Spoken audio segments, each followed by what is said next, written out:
ஷட்கர்மம் என்பது தந்திர சாஸ்திரம், ஆகமங்கள் மற்றும் மந்திர சாஸ்திரங்களில் குறிப்பிடப்பட்டுள்ள 6 வகையான முக்கிய செயல்பாடுகளை குறிக்கிறது. ஷட் என்றால் 6, கர்மம் என்றால் செயல் என்று பொருள். இந்த 6 வகை செயல்பாடுகளும் பிரபஞ்ச சக்திகளை எவ்வாறு கையாள்வது என்பது குறித்த நுட்பமான கலைகளாகும். இவற்றை புரிந்து கொள்வதற்கு முன்பு இவை மிகவும் சக்தி வாய்ந்த மற்றும் ஆழ்ந்த அனுபவம் வாய்ந்த குருவின் வழிகாட்டுதலின்றி முயற்சி செய்யக்கூடாத விஷயங்கள் என்பதை கவனத்தில் கொள்ள வேண்டும். ஷட்கர்மத்தின் 6 வகைகள். மந்திர சாஸ்திரத்தின்படி ஷட்கர்மங்கள் கீழ்கண்ட 6 பிரிவுகளாக பிரிக்கப்படுகின்றன. 1. சாந்தி கர்மம். இது அமைதியை நிலைநாட்டும் செயல். நோய்களை குணப்படுத்தவும், கிரக தோஷங்களை நீக்கவும், மன அமைதியை மீட்கவும், தீய சக்திகளின் தாக்கத்திலிருந்து பாதுகாத்துக் கொள்வதற்கும் இக்கர்மம் பயன்படுத்தப்படுகிறது.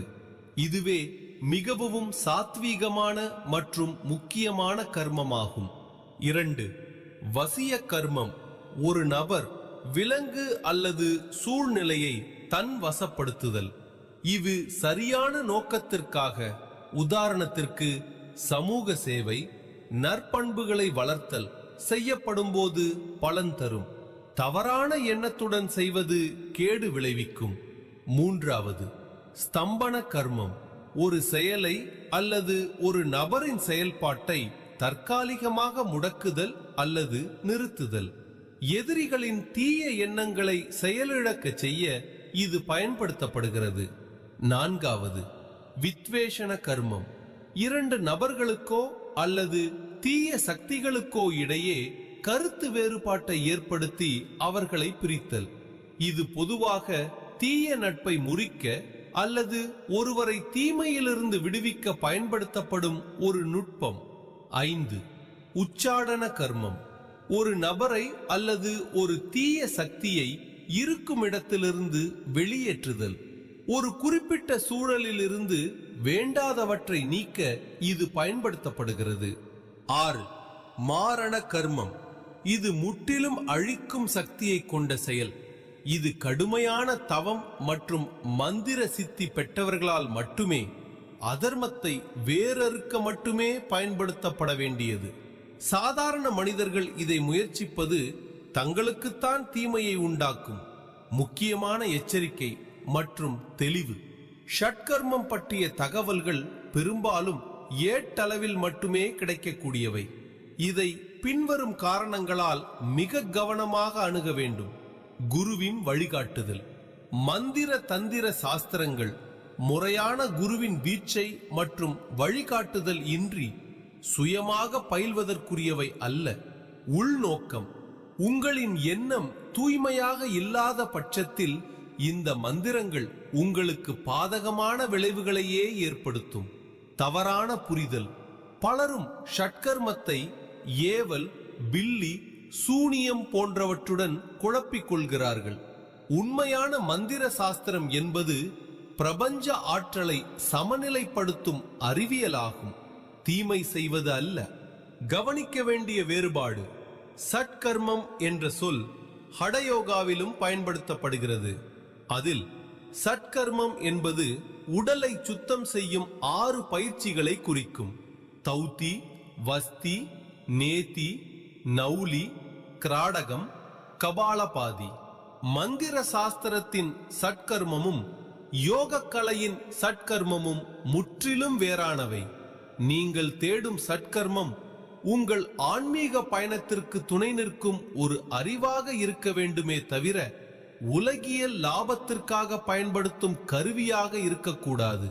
ஹடயோகாவில் உடலையும் மனத்தையும் தூய்மைப்படுத்த பயன்படுத்தப்படும் 6 முக்கிய பயிற்சிகள் சட்கர்மம் அல்லது சட்கிரியா என்று அழைக்கப்படுகின்றன.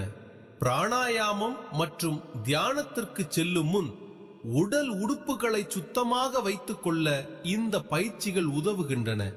இவை ஒவ்வொன்றின் விளக்கங்கள் இதோ. 1. தௌத்தி, தூய்மைப்படுத்தல். இது உளவு குழாய் மற்றும் வயிற்று பகுதியை சுத்தப்படுத்தும் முறையாகும். உடலில் உள்ள கழிவுகள் மற்றும் நச்சுக்களை வெளியேற்ற இது உதவுகிறது. நீர், துணி அல்லது காற்று மூலம் செய்யக்கூடிய பல்வேறு தௌதி வகைகள் உள்ளன. உதாரணமாக, வஸ்திர தௌதி, துணியை பயன்படுத்தி சுத்தம் செய்வது. 2. வஸ்தி, குடல் சுத்தி. இது பெருங்குடல் மற்றும் கீழ்வயிற்று பகுதியை சுத்தம் செய்யும் முறையாகும். இது உடலின் செரிமான மண்டலத்தை ஆரோக்கியமாக வைத்திருக்க உதவுகிறது. யோகத்தில் இது குடலில் உள்ள கழிவுகளை வெளியேற்றும் ஒரு இயற்கை சுத்திகரிப்பு முறையாக கருதப்படுகிறது. 3. நேவி, நாசி சுத்தி. மூக்கின் துவாரங்களை சுத்தப்படுத்தும் முறை இது. இதில் ஜலநேதி, நீரை பயன்படுத்துதல், மற்றும் சூத்திர நேதி, மெல்லிய நூலை பயன்படுத்துதல் என 2 வகைகள் உண்டு. 4. நௌலி, அடிவயிறு சுத்தி. வயிற்று தசைகளை சுருக்கி மையப்படுத்தி பக்கவாட்டில் அசைக்கும் ஒரு சக்தி வாய்ந்த பயிற்சி. இது வயிற்று பகுதியில் உள்ள உறுப்புகளை தூண்டி செரிமானத்தை சீராக்குவதற்கும் அடிவயிற்று தசைகளை வலுப்படுத்துவதற்கும் உதவுகிறது. 5. திராடகம், ஒரு குறிப்பிட்ட பொருளின் மீது, பொதுவாக ஒரு மெழுதுவர்த்தி சுடர், இமைக்காமல் உற்று நோக்கும் பயிற்சி.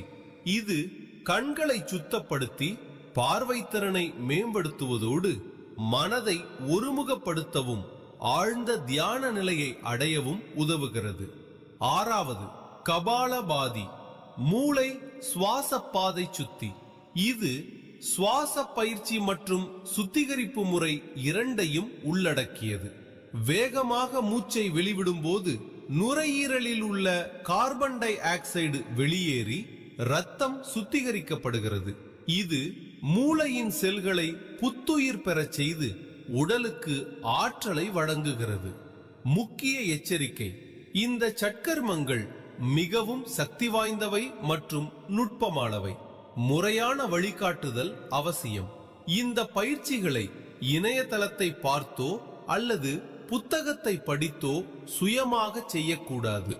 அனுபவம் வாய்ந்த ஒரு யோகா குருவின் நேரடி மேற்பார்வையில் மட்டுமே இவற்றை பயில வேண்டும். முறையாக செய்யாத பட்சத்தில் இவை உடலுக்கு பாதிப்புகளை ஏற்படுத்த வாய்ப்புள்ளது. உங்கள் உடல்நிலை மற்றும் மருத்துவ காரணங்களை கருத்தில் கொண்டு தகுந்த ஆலோசகரிடம் ஆலோசனை பெற்ற பிறகே இவற்றை தொடங்க வேண்டும். ஷட்கர்மம் என்ற 2 வகைப்பாடுகளுமே உங்கள் வாழ்க்கையில் ஒரு ஆழமான சமநிலையை உருவாக்குவதற்கான கருவிகள்.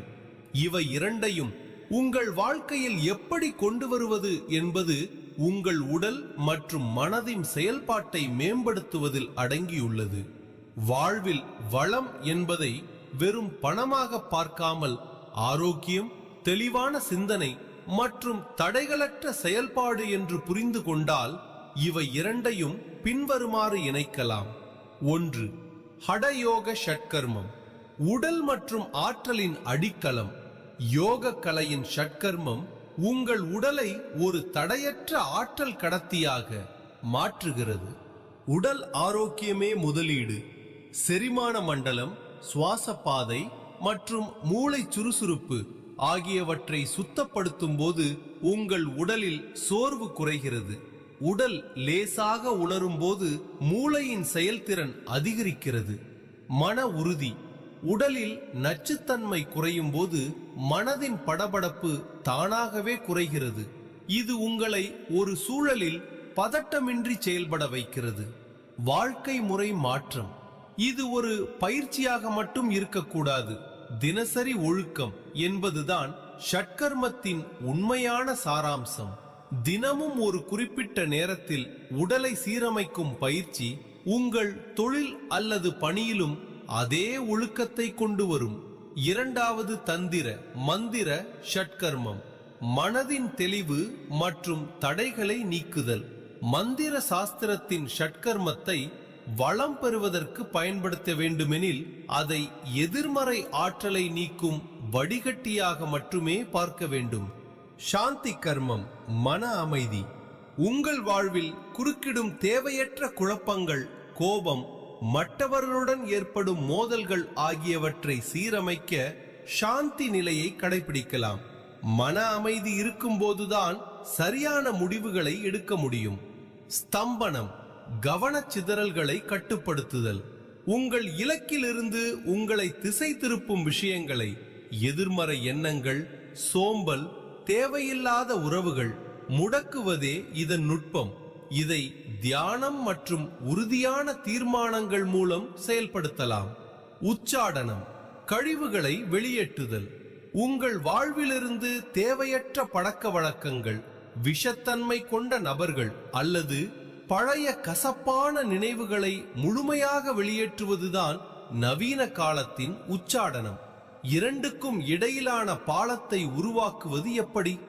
வாழ்க்கையில் வளம் பெறுவதற்கு இவை இரண்டையும் கீழ்கண்டவாறு ஒருங்கிணைக்கலாம்.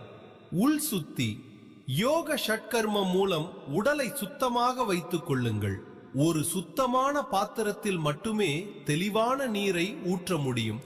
உங்கள் உடல் ஆரோக்கியமாக இருக்கும்போதுதான் உங்களின் எந்த ஒரு முயற்சியும், மந்திரமோ உழைப்போ பலனளிக்கும். மனத்திட்பம், மந்திர சாஸ்திரத்தின் சாராம்சம் என்பது வார்த்தை மற்றும் எண்ணத்தின் வலிமை. உங்கள் எண்ணங்களை சிதறவிடாமல் ஒருமுகப்படுத்தி ஆக்கப்பூர்வமான இலக்குகளை நோக்கி செலுத்துங்கள்.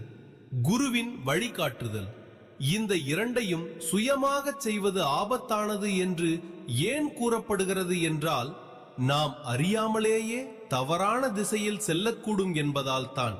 சித்தாந்த ரீதியாக நீங்கள் தேடும் இந்த அறிவை பெற தகுதியான ஒரு குருவின் வழிகாட்டுதலில் படிப்படியாக செல்வதே உண்மையான வளத்தை தரும்.